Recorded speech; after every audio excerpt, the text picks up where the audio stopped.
Welcome back to 12 on Health. In these tough economic times, stress is rampant. Some people who aren't even directly affected by the stock market turbulence or job layoffs are stressing out because they fear the worst. And our next guest has an interesting solution to help you manage that stress. Wendy Kaufman is founder of a national executive training company called Balancing Life's Issues. She works one-on-one with clients right here in southwestern Connecticut. Thanks for being here. You're welcome. What's your solution? Laughter. It's really about having more fun in life, about reframing our attitude and making a conscious decision to have a better day. It's funny because, well, it's funny. Everything's going to be funny now, right? I find myself always wanting to either find a laugh or even when I'm working on a story out in the field, find something humorous to lean on. Yeah. It's almost a natural inclination, I think. Well, you're lucky. I mean, there are a core group of people that are born that way, and their mind is already wired that way. Unfortunately, not everyone is. And for some of our clients, they have to rewire their brains to think differently. How did this whole humor therapy begin? It's really very old, actually. I mean, Patch Adams probably made it famous for people and real, but it goes way back to a man named Dr. Norman Cousins, who was very, very ill, and he discovered it on his own, and he wrote about it in a book called The Anatomy of an Illness, which became a movie, and it's been studied and taught at medical schools. And there's more to it. It's not just ha-ha, laugh, and it's over. There's Right. something going on physiologically. Absolutely. If you go to the gym, you all know that feeling at the end of the gym. Your endorphins are released, you feel great, it's that rocky moment, it's all good. Well, actually, the same thing with laughter. It really does release the endorphins that makes us feel better. And sometimes, I know that laughter is good. I mean, we all feel good when we laugh. But you've cautioned us laughing at everything isn't necessarily good. No. And our bodies are wired amazingly brilliantly, so we know the difference. So I'm free game to laugh at me. My life is free game for me to laugh at and have a good sense of humor. Making fun of you is off limits. Off limits completely? Even if I laugh along? If you start it and you encourage me to come on your...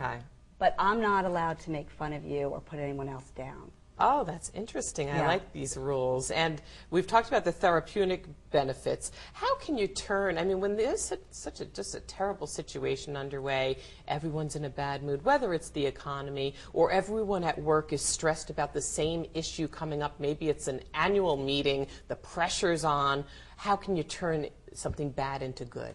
Yeah, well, the first thing is it's a conscious choice. So it's a decision that you try to get up in the morning and do. You're going to make a conscious decision. And you really want to make sure that you have positive people in your life. So you're going to really hang out with the people like you that are already wired to think things are funny, right? That I'm going to be gravitated to that.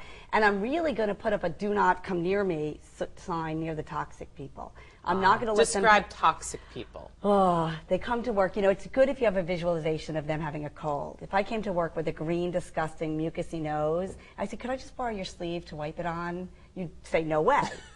But if I come to work like, I opened my 401k, I'm never going to retire. Doom and gloom. Right. The problem is we now know that that emotion is contagious. So you're going to catch it.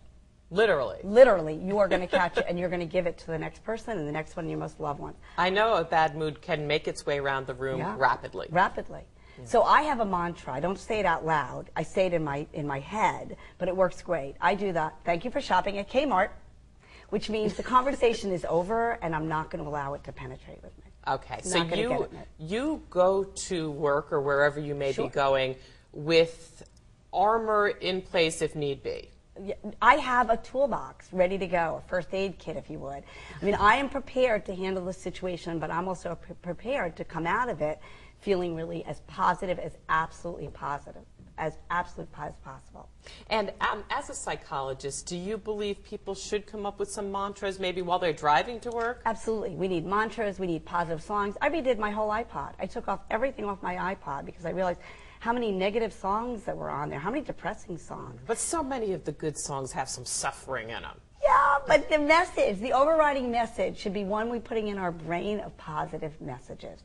What movies we go to rent should be overall positive. I'm not saying you shouldn't once in a while have a crying day, right? But more often than not, we want to make sure that we laugh. A 4-year-old laughs 400 times a day. Oh, God, they have the right idea. Yep. And give us 2 examples of mantras we might adopt.